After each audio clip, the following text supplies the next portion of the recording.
રેખા માલકાની અને જોઈએ આજના સમાચાર।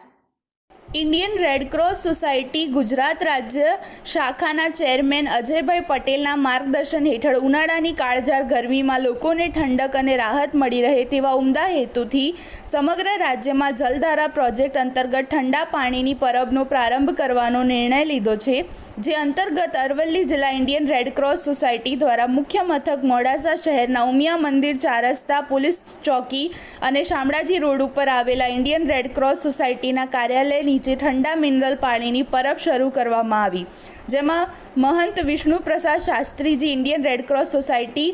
મોડાસાના ચેરમેન વનિતાબેન આર પટેલ, મંત્રી રાકેશભાઈ જોશી, કોષ અધ્યક્ષ વિઠ્ઠલભાઈ પટેલ, સભ્ય મુકેશભાઈ પટેલ, જાયન્ટ્સ મોડાસા પ્રમુખ અમરીશભાઈ પંડ્યા તેમજ ટીમ જલારામ ટ્રસ્ટના ચેરમેન નરેશભાઈ પારેખ, સામાજિક કાર્યકર નિલેશભાઈ જોશી તેમજ ઉમિયા મંદિરના પ્રમુખશ્રી અને કાર્યકર્તાઓ ઉપસ્થિત રહ્યા હતા।